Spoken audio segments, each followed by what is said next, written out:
So, the title is Blink Twice. Kurabi mo ng dalawang beses, Blink Twice. So if you can lend me your ear for a bit, I'm gonna tell you a couple of things about this flow, about this song. So, I'm very proud to say that this flow is created by me. And, wait, I'm sorry, tapos. Actually, we're 3 flow makers of this one.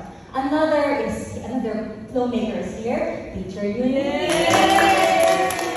So, the last one's Teacher Chris, she's from Davao. So, we're fresh off the boat. We're fresh from Indonesia, and then we created this flow, and this flow got approved in Indonesia, in Batam.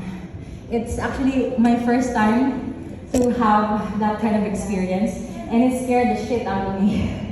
Like, I felt very, very nervous and scared.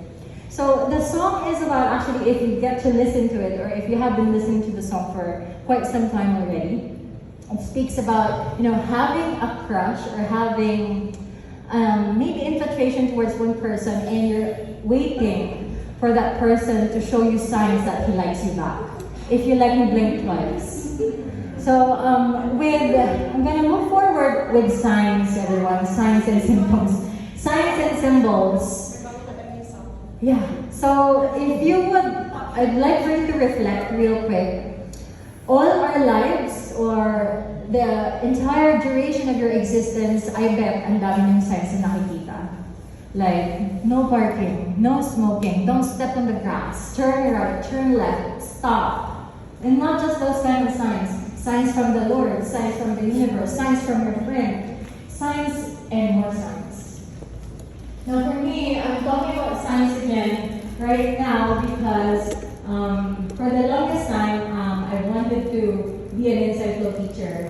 And then the opportunity didn't come to me as quickly as for song, right? George said earlier, this is our second collaboration. Yung first one, ano pa lang kami, mga cute-cute na mga gawa-gawa na kayo ng flow namin, kumbaga. And then, there's this human part of me na I already have friends, Eunice is there, Marina is there already, and then nauna na sila mag-exit flow. I'm not gonna deny this to you that I felt like nainggit din ako. Bakit sila andun na, nasa quality pa rin. So parang, it's the absence of signs for me. Because pagpapatuloy ko pa ba to?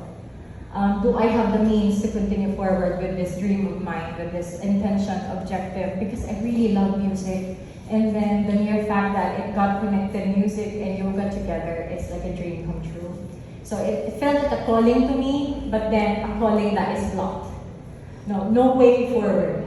So pandemic happened, and then, mas lalo ko nawalan ng belief na mangyayari or ma-personalize ko pa ma-fulfill ko pa yung dream na yun.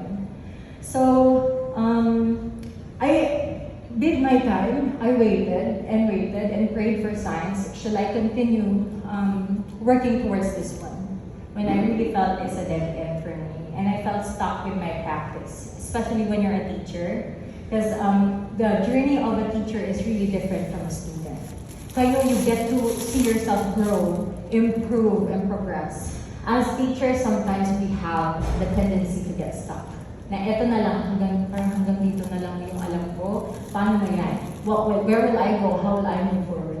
So fortunately, there were signs na, girl, kaya mo. Persons came, people came, friends came who, went out of their way to support or show their support. They would tell me, it's okay, just wait. Like Eunice, she would tell me, it's okay, next year will be your year. And then, nagbilang ang siya, year 2024 indeed became my year. Because I was finally able to have my teacher training for Inside Flow. Imagine how happy I was with that moment. Like, hindi ko naman po sinasabi na ito lang yun. Kasi kanya-kanya naman po tayo ng career path sa buhay. But I'd like you to imagine, waiting for something, praying for something, and really working or persevering towards something. Of course, it will feel the sweetest when you finally taken up that spot that you dreamed of, or you eventually lived your dream. So, again, moving forward na naman, sasabihin natin nakapag-training na, nagsabay pa kami ni George, nagsabay kami nitong tatlong to sa Cebu. Ano na? Abante pa ba tayo or kontento na ba tayo kung nasaan tayo? So again, I waited for science because I wanted to train with these two specific senior teachers in Inside Flow. So Inside Flow po kasi parang may pyramid scam. Parang pyramid scheming siya. Isisimula ka silver, sa magiging gold, tapos junior, senior, tapos magiging pro. So dahil gusto kong OPM yung aking storytelling. Dahil gusto kong umabante ka, gusto ko pang matuto, gusto ko pang improve yung pagtuturo mo kasi hindi naman porket natapos na ang training, okay na yun.